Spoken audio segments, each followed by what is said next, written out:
menggali di dalam ciptaku, menggali di dalam khayalku,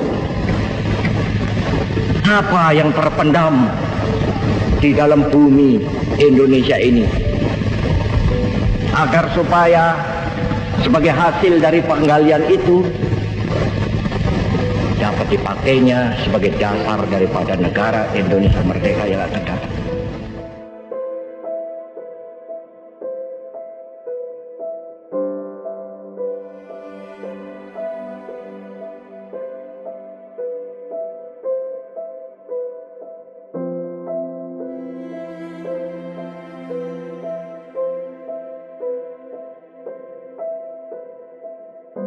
Di tempat ini, di Pelabuhan Soekarno yang dulunya bernama Pelabuhan Ende, pada 14 Januari 1934, tiba putra Sang Fajar atau yang kita kenal sebagai Soekarno untuk diasingkan selama 4 tahun di Kabupaten Ende dari tahun 1934 hingga tahun 1938.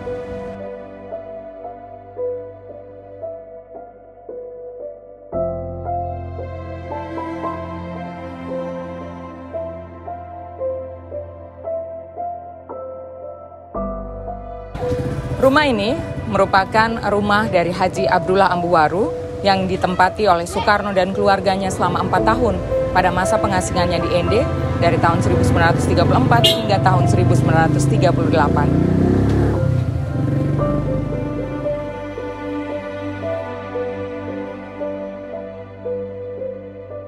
Kalau Bung Karno pertama kali diasingkan bersama keluarga itu, jadi jemput langsung dibawa ke persinggahan. Itu persinggahan itu di polisi militer Belanda, sekali jadikan kantor PM itu kan. Itu selama 1 bulan. Pada saat itu juga Bung Karno mencari tempat tinggal Bung Karno sendiri ke arah Abu Gaga, dan Bung Karno menyukai bangunan rumah ini oleh Bapak Haji Abdullah Ambuwaru. Dan juga Bung Karno sering berkomunikasi dengan pemilik rumah, dan pada saat itu mungkin sistem Bung Karno dengan pemilik rumah ini sewa menyewa. Langsung Bung Karno tinggal di rumah pengasingan ini, pemiliknya Bapak Haji Abdullah Ambuwaru selama 4 tahun dari tanggal 14 Januari 1934 sampai dengan 18 Oktober 1938 bersama keluarga beliau.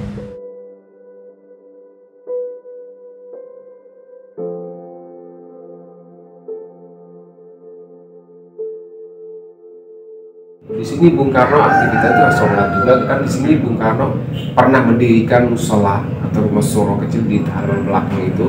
Karena juga aktivitas Bung Karno itu dia sholat di Masjid Arabita, itu masjid tertua di Kabupaten Ende.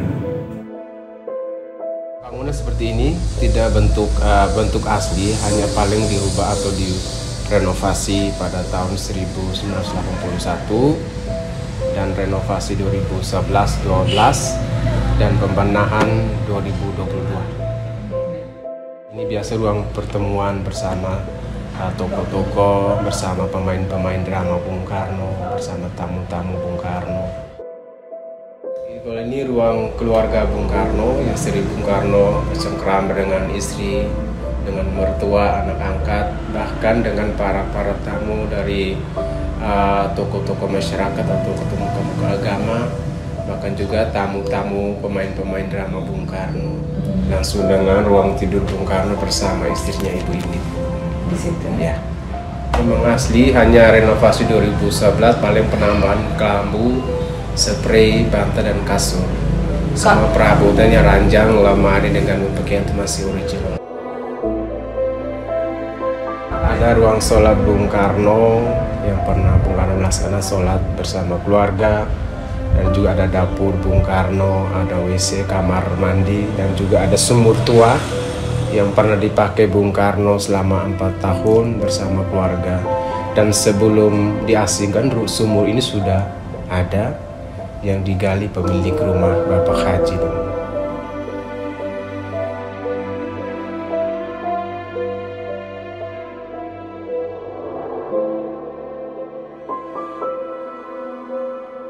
Selama berada di Ende, Soekarno juga bergaul dengan misionaris-misionaris SVD di Biara Santo Yosef. Soekarno banyak bertukar pikiran dengan tokoh-tokoh penting di biara tersebut.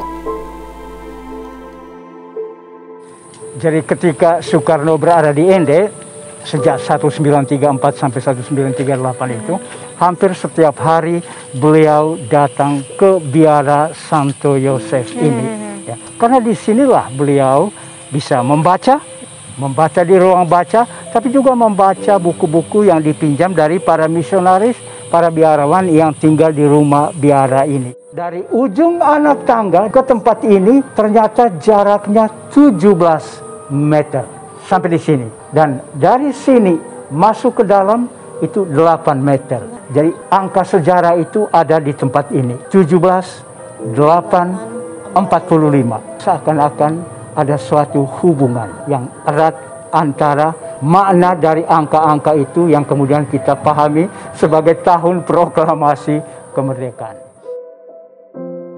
Tempat di mana ada Serambi Soekarno saat ini pada waktu itu merupakan pendopo.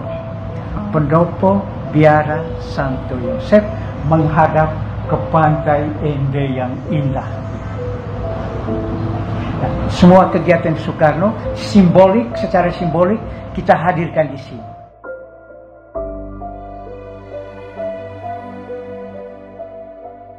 Dulu Gedung Immaculata itu ada dalam satu kompleks dengan Biara Santo Yosef. Dan Soekarno bisa punya akses ke Gedung Immaculata untuk mementaskan tonel, mementaskan sandiwara itu atas izin dari pimpinan SVD dan pimpinan Biara Santo Yosef. Pater Gerard Hoiting yang tinggi, yang memegang buku merah itu, sudah pada waktu itu menyapa Soekarno presiden.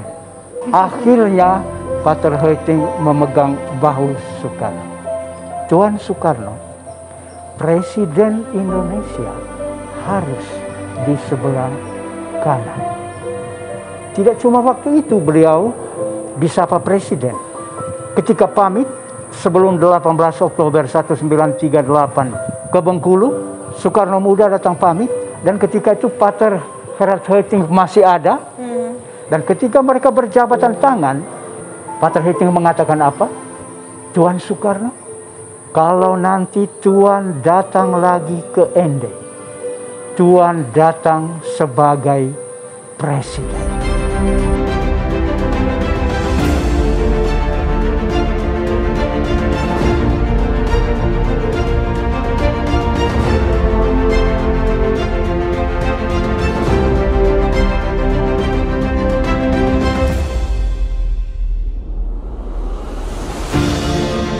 Kita tidak hanya mengenang, tetapi juga memaknai jasa-jasa Bung Karno.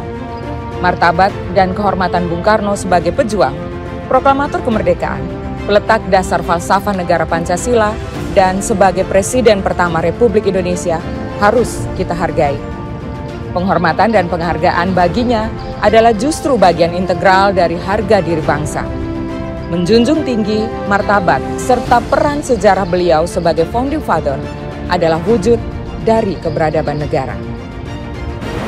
Bahwa Pancasila yang saya gali dan saya persembahkan kepada rakyat Indonesia, bahwa Pancasila itu adalah benar-benar satu dasar yang dinamis, satu dasar yang benar-benar dapat menghimpun segenap tenaga rakyat Indonesia.